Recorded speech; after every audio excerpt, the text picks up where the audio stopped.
Sí, lo tengo al diputado Moró. Está en la casa. ¿Cómo le va, diputado? Acá el pelado lo saluda. Buenas noches, sí, ya buenas noches. ¿Qué ¿Cómo dice? anda? ¿Todo ¿Qué tal, bien? pelado? Tanto tiempo. Bien, un gusto verlo, diputado. Bueno, ¿se aguanta o no se Gracias. aguanta esto? Acá le decía a Menéndez, estamos un poco jodidos, la bancamos la cuarentena, después la economía está embromada. ¿Se banca o no se banca, diputado? Mirá, se tiene que bancar, Sí, porque como dice el presidente y como dice el sentido común, estamos nada más y nada menos que jugándonos la vida. sí. Entonces, hay veces que las alternativas son muy pocas. Mm, Ese dilema entre defender la vida y defender la economía es un falso dilema, porque sin vida no hay economía. claro. Y además el Estado está tratando de hacer un esfuerzo enorme, mejor dicho, no tratando, está haciendo un esfuerzo enorme, gigantesco, desde el punto de vista fiscal. Vos fíjate que el Estado, que es una cosa inédita, está sosteniendo la demanda, tratando de poner plata en todos los sectores de la sociedad para que siga el consumo, para atender las necesidades Sí. básicas de la gente en cualquiera de los niveles de la sociedad. A su vez está atendiendo la oferta, es decir, está tratando de que las empresas no caigan, le suspende aportes patronales, le prorroga el pago de tributos, le paga nómina salarial, le da los repros, es decir, simultáneamente el Estado, y esto es lo inédito, sostiene demanda y Sí. sostiene oferta. Leopoldo. Antes, cualquier política Sí. económica hace una cosa o Sí, la otra. Perdóname que termine esto. Dale, dale, a ver. Un segundo, un segundo. Sí, sí, por favor. Y además de sostener demanda y oferta, lo hace con la herencia de un Estado absolutamente endeudado hasta la coronilla. Sí. O sea, ni siquiera tiene acceso al crédito internacional, a los mercados de crédito. Entonces es un esfuerzo gigantesco que precisamente por esa razón requiere de que los sectores que tuvieron durante estos años, durante muchos años, ganancias extraordinarias, Eso. también hagan su Bueno, aporte. ahí va Leopoldo Messi. El gobierno hace un esfuerzo, no hay duda. Recién repasamos los datos de los fondos que destina la ANSES para la ayuda social, son 2 puntos del PBI aproximadamente. Así que no hay duda de esto. Ahora bien, ¿y los bancos, por ejemplo? ¿Qué hacen los bancos? ¿No van a ayudar, Moró? ¿Los bancos van a seguir mirando para otro lado? ¿Qué hacen? Es una buena pregunta. A ver. A ver, hay muchos sectores que tienen que hacer su Sí, aporte. Uno de ellos es el sector financiero o el sector bancario. sí, Por un lado se está proyectando esto que se ha denominado el impuesto a la riqueza, sí. que si funciona te va a dejar aproximadamente 1 punto y pico del PBI. Por el otro lado se le va imponiendo a los bancos distintas conductas de comportamiento, pero hay que reconocer que los bancos se resisten, Sí. se atrincheran. Más vale. Por ejemplo, ha costado una barbaridad y todavía no se ha logrado del todo Que que los presten bancos plata. le den crédito a las pymes Claro. para que tengan capital de trabajo y puedan acceder a pagar salarios. Claro. De los 200.000 millones de pesos que se han proyectado hasta ahora, los bancos prestaron 40. apenas 40.000 millones. Claro. Apenas. Después los bancos tienen que adaptarse desde el punto de vista de los costos financieros, también en muchos planos. Por ejemplo, en los costos financieros de los préstamos a los jubilados, aunque te parezca mentira. Sí. Hay bancos que todavía están cobrando a los jubilados por préstamos que le otorgan hasta tasas anuales del 170 y pico % de interés. ¿Qué? Entonces, Pero son unos turros, pero memorables. No sabía bueno, eso. No sabía ayer, eso, Leopoldo. No por eso. sabía eso. Dios mío. Sí. Y ayer o antes de ayer el Banco Central Sí. tuvo que sacar una resolución para obligar a los bancos a pagarte por los plazos fijos un piso, una tasa piso, porque los bancos que picardía estaban mandándose. Como el gobierno ha venido bajando desde que asumió la tasa de interés de las LELIC de 80 a 60, de 60 a 40, Sí. etcétera, etcétera, los bancos te iban bajando a su vez la tasa que te pagaban por los depósitos, porque ¿cuál es el negocio de los bancos de los últimos 4 años de Macri? que agarraban Sí, la poner la plata en plata la LELIC, sí, la timba financiera era básicamente. y al año siguiente ponían la plata en la LELIC y ganaban fortuna. Sí, la bicicleta, la timba. Así que bueno, es una pelea dura porque aunque parezca Sí. mentira, aún en la pandemia, tenés que pelear, te reitero, con los que han hecho ganancias o excedentes de ganancias extraordinarias y se resisten. Bueno, No lo puedo hay que creer. hablar con esta guerra que se va a abrir ahora con el tema del pago de la deuda externa a los bonistas bajo legislación extranjera. Va a haber un fuego graneado que ni te cuento. Bien, a ver, Leopoldo, acá todos los chicos te quieren hacer preguntas, está Menéndez en el piso, yo sigo hablando con él también. Dale, Borelli, pregunta para el diputado Moro, vamos. Leopoldo, viste que Sí. la presidenta ahora del Senado, Cristina, le pidió a la Corte Suprema que le diga si era legal o no hacer esta sesión virtual para poder avanzar con el impuesto a la riqueza, que de alguna manera tiene que ver con todo esto que estamos hablando. Sí. Pero hay legisladores de la oposición, entre ellos algunos radicales, que se han opuesto a esta medida también. ¿Qué piensa de esto y qué piensa que va a suceder sobre todo, ¿no? Que estamos todos pendientes. Mirá, por supuesto nadie puede pensar que lo que ha planteado Cristina es una ingenuidad. Si hay alguien que conoce la vida parlamentaria y la vida política de la Argentina, es la expresidenta. Sí. ¿Por qué lo planteó? Lo planteó por lo siguiente. Porque como precisamente lo que está en juego son intereses muy fuertes, no solamente vinculado al impuesto a la riqueza, en algún momento va a haber que poner en marcha en estos días también la Comisión Bicameral de Seguimiento de la Deuda para ir a la par de la negociación, investigando el origen de la deuda, etcétera, etcétera. Y como son medidas de carácter impositivo, por ejemplo, el ingreso a la riqueza, Sí. solo puede ser tratada por el Congreso y particularmente se inicia en diputados. La presidenta, ¿qué hizo? Curarse en salud. Perdón, la vicepresidenta. Curarse en salud. Sí. ¿Por qué? Porque si ella convoca una sesión, o nosotros en diputados, de carácter remoto o virtual, seguro que al día siguiente los abogados constitucionalistas, entre comillas, que tienen estos grandes grupos económicos, Sí. los más ricos de la Argentina, etcétera, te iban a impugnar la sesión, iban a decir que no tenía validez constitucional. Entonces, y no es la primera vez que ha ocurrido, lo intentaron el otro día cuando quisimos bajar, que bajamos finalmente las jubilaciones de privilegio Sí, con de Scioli. jueces y fiscales. Con lo de Scioli. Dicen que amenazaron declarar la invalidez por la presencia de Scioli. Sí. Imagínate en esto que están en juego, en el caso del impuesto a la riqueza, solamente 3.500 millones de dólares, si no te van a intentar ¿Cuánta hacer gente tendría que la pagar prisión de eso, toda Leopoldo? naturaleza. ¿Cuánta gente tendría que...? ¿De cuántos bolsillos sale?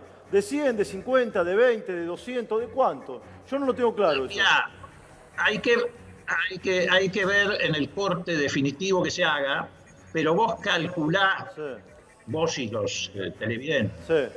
que será entre 12 y 15.000 personas, aproximadamente.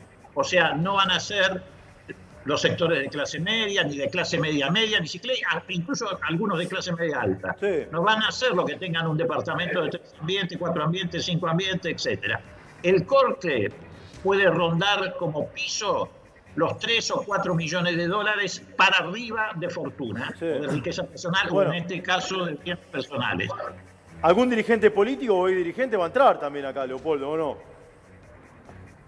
Y si tiene eso, si tiene esa fortuna, naturalmente. Sí, claro. Se me ocurre que debe haber unos cuantos. Dale, a ver. Moró, ¿qué sí, pasa si sale la ley Sí. y alguno de esos 12, 13, 14, 15.000 dice yo no lo pago? Bueno, a ver, Delito. Evasión si impositiva. simplemente dice yo no lo pago, se le va a ir encima Claro. la DGI, la FIP, etcétera, y va a tener serios problemas de todo tipo.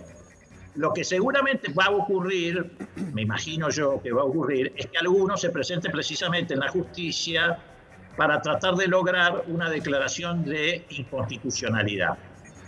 Pero que se van a defender con dientes y uñas hasta el último minuto. Mirá, esto va a ocurrir. Además tienen medios de comunicación que están muy a favor, que no es precisamente Crónica. Sí. Vos fijate que, por ejemplo, en el caso de los bonos de deuda, me refiero de deuda externa bajo legislación extranjera, Sí. ya hay medios que a la mañana siguiente del discurso de Guzmán se lanzaron como fieras sobre la propuesta. diciendo que era agresiva, imposible de cumplimiento, Ahora, Moró, etcétera, etcétera. Moró, ¿para usted tiene que ser de una sola vez? Cuando vos, perdóname, Sí. ¿Cómo? No, el otro gran interrogante que tiene mucha gente ¿es un impuesto excepcional por única vez o es algo prolongado en el tiempo? Porque me acuerdo que había un ministro de Economía que dijo, esto es en excepción nada más, el impuesto al cheque, machinea, ¿usted se acuerda? ¿Sí? Con De la Rúa. Dijo, queda por la emergencia. Y hace 20 años lo tenemos el impuesto al cheque, nadie lo sacó. Bueno, y eso nos pega a todos. Ahora bien, ¿es para siempre o por única vez? Bueno, te dejo en suspenso la respuesta un segundo y termino lo que estaba diciendo. Bien. Respecto al tema de los bonos de deuda. La campaña que se va a desatar es feroz porque hay grandes medios, el Grupo Clarín, por ejemplo, que tienen bonos de deuda. Sí. En caso del Grupo Clarín tiene 1.178 millones de pesos de bonos de deuda local. Sí. Y a través de las empresas en el exterior, en el paraíso fiscal de Delaware y de Nueva York, sus accionistas tienen también bonos de deuda bajo legislación extranjera. Digo esto para que la gente sepa lo que nos espera desde el punto de vista comunicacional en los próximos 20 días en el tramo de negociación. Respecto a lo que vos decís de la permanencia o no de este impuesto está previsto por única vez, por la emergencia. Sí. Ahora, también no es menos cierto que cuando salgamos acá y en el mundo de esta pandemia, se va a discutir en todos los países, y en el nuestro con más razón, un nuevo régimen tributario. Porque es evidente que es inequitativo que una persona que va a comprar un elemento básico para su casa pague el 21%, el 21% de IVA también lo pague el multimillonario, pero el multimillonario nunca aporte al desarrollo de la Argentina de sus ganancias. Sí. Por eso Merkel, la canciller de Alemania, hace un tiempo atrás, cuando fue Fernández, le dijo que se extrañaba de que en la Argentina los ricos no pagaran impuestos. Sí. Porque para ellos, que un rico pague igual que un pobre el 21%, no es que paguen impuestos los ricos. Sí. A ver, discúlpame, lo tengo a Daniel Menéndez acá. Te quiero sumar a esto, Daniel. ¿A vos qué te parece sobre el impuesto patriótico, se llama, no? ¿Sí tiene este nombre? Sí, impuesto a la riqueza, Impuesto a la impuesto riqueza, patriótico, le dicen algunos. Bueno, ¿qué te parece? ¿La tienen que poner lo que más tienen o no, Menéndez? Parece que primero celebrar que se debata esto de cara a la sociedad, ¿no? Me parece que la salida de esta crisis tiene que ver con discutir la desigualdad, ¿no? Hoy estamos en una situación, en una tragedia, hay que como Estado repartir las cargas de quiénes tienen que aportar más y a qué hay que destinar, ese ingreso que se recauda, Claro. ¿no? Me parece que el ingreso universal o la extensión del IFE, que es necesario a partir de la crisis económica que estamos viviendo, y la cúpula de 12.000 ricos que tiene nuestro país, son dos contrastes que el Estado tiene que hacer que se tribute para poder distribuir y sostener equitativamente una situación que es absolutamente anormal. Estamos viviendo una pandemia que se da una vez en 100 años, que es una excepcionalidad, pero sí que me parece que tiene que servirnos para discutir la desigualdad que hoy vive nuestro país y que es necesario, con herramientas tributarias, poder intervenir desde el Estado para mejorar esa situación. Bien, a ver, Moró, acá quién sabe que hace una pregunta. Dale, Juan Pablo. Diputado, buenas noches. No tenemos duda de la cintura del Congreso, de la Cámara Baja, para aplicar esta norma que es necesaria. Ahora bien, la pregunta que nos hacemos es, ¿qué va a pasar con la operatividad de esta norma? Porque no hay duda que la norma va a salir. Ahora, necesitamos con urgencia esta recaudación que va a ser aplicada a los sistemas de salud y a los insumos de la parte de la salud. ¿Qué va a pasar con la operatividad, no? Porque necesitamos que ya mismo se recaude esto para que este grupo de personas que son acaudaladas pongan lo que tengan que poner. Bueno, a ver, el primer paso, que es precisamente que el Congreso sancione esta ley, que es ineludible, te reitero, digo esto ¿por qué? Porque hay gente que me consulta, incluso de nuestro propio espacio político o simpatizantes, me dicen, ¿por qué no lo sacan por DNU? Porque es imposible, porque la Constitución lo prohíbe expresamente. Vos no podés hacer una reforma impositiva por DNU, no hay forma, aunque parezca lo más fácil, el camino más corto. Hecho esta aclaración, digo, la velocidad que vos planteás tiene que ver precisamente con que el Congreso sesione lo antes posible. Por eso nosotros estábamos urgiendo que la Corte se pronuncie rápidamente. Ya se pronunció. Se ve que no tiene la misma velocidad. No, pero ¿cómo? Ya se pronunció, dijo ¿Eh? que no. Dijo que no, Moró. ¿Cómo que no? Ya se pronunció, dijo que no la Corte. ¿Cuándo se pronunció? No dijo que no la Corte. No, Bien, mala mía, listo, no. No. La Corte lo que hizo fue suspender una reunión. Bien, ok. la que Corte- tenía prevista para Está ayer. bien. No. Suspendió la reunión, tenés razón, listo. Claro, listo. por eso. Exactamente. Bueno, entonces estamos urgiendo que la Sí. Corte se reúna rápidamente. Ya debería haberlo hecho y ya debería haberse pronunciado. Laburan poco los para jueces que en nosotros Argentina, podamos Moró. sesionar.